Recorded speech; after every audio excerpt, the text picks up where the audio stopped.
Vessel of Hatred is the next big chapter in the story of Diablo IV. When we last left off, we had defeated Lilith, and Neyrelle was sailing south with Mephisto's Soulstone in hand. This is a tremendous burden for someone as young and untrained as Neyrelle. But somehow she has found the will to fight, challenging the primeval every step of the way. In this expansion, we follow their path as Neyrelle seeks salvation from Mephisto and searches for a way to banish him back to the Abyss. As we wrap up Diablo IV, there has been a huge battle in hell between Inarius, the Cathedral of Lights, and Lilith and all of her demons. Throughout this entire campaign in Diablo IV, you're basically trying to defeat Lilith, so you team up with people like Neyrelle, who's this young, eager character, and then you've got Laura, who is this sort of wise drunk. He was a Herodrim, so he brings this rounded, old-school thinking. He ends up being the catalyst of the group. Inarius believed that if he killed Lilith, he would be accepted again by heaven. So he went after Lilith. He actually stabbed her, and heaven did not take him back. And he had this moment of, I've been wrong this entire time, and she used that against him and ended up killing Inarius.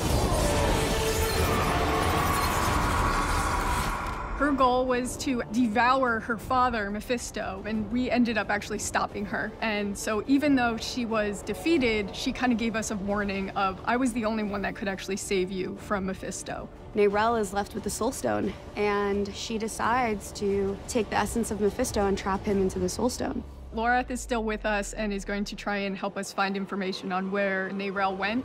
And so we leave off with her sailing south with the stone, telling you, do not follow. The world might need you. And over time, things start to unfold, and you realize that Neyrelle cannot do this alone. And so you start your search for her.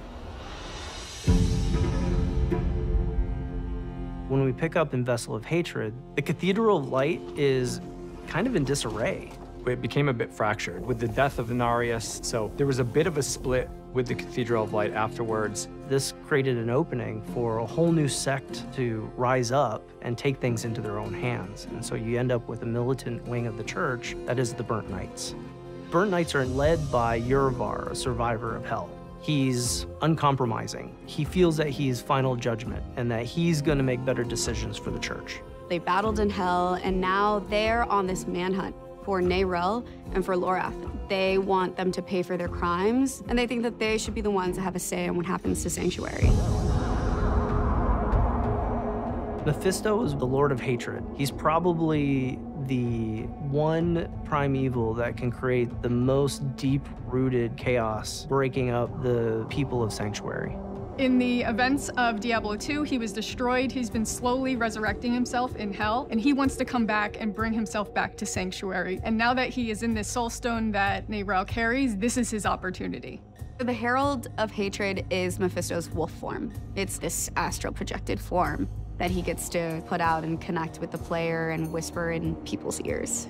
The connection between Neyrelle, the player, and Mephisto is the fate of the world. Neyrelle wants to get rid of him, but the more time she spends with the stone, the tighter the bond between her and the stone is. The corrupting influence of Mephisto's Soulstone is going to potentially convince her to bring Mephisto back instead of destroy him like she originally wanted. So we need to actually make sure that she fulfills her original intent and doesn't fall to Mephisto's influence. Neyrelle plans to bring the Soulstone into the Vault of Light so she can purify the Soulstone of Mephisto's essence. The Vault of Light is this really sacred place that Akarat created. His presence is really important through the history of Sanctuary. Akarat wandered the world speaking the teachings of the Zakarum faith. His tomb is also said to be in the Vault of Light, which is in Nahantu. Akarat is the one who discovered the spirit realm. When the Worldstone was forged and Sanctuary came out of it, this veil was created, and that's what created the spirit realm. Demons aren't there, angels aren't there. It's a very special place for humanity. And for a long time, the spirit realm was not touched. And now Mephisto's corruption is creeping its way, and that's a fear that everybody in Nahantu is thinking about. Spirituality is really unique to humanity, and in the jungle, it's a big part of their culture. Eru is this elder, this magical being, a spirit born, and he's really connected to Nahantu. This is his home, this is his ancestral lineage, and he's guiding the player on this journey to help Neyrelle. We actually find out that there have been sightings of Neyrelle in Nahantu, and we end up following her there. In Vessel of Hatred, this is a story about isolation. We start off with the concept that Neyrelle is trying to do this alone, but at some point, you realize that things are escalating. And so we morph from this idea of isolation into the idea of being stronger together. For someone that has been through the journey that our wanderer has, that Neyrelle has been through, you feel there's hope that Sanctuary is not going to be lost. You get to see pockets of Sanctuary that we haven't been able to see before, but it's still all in that same tone, in that same world that everybody loves so much.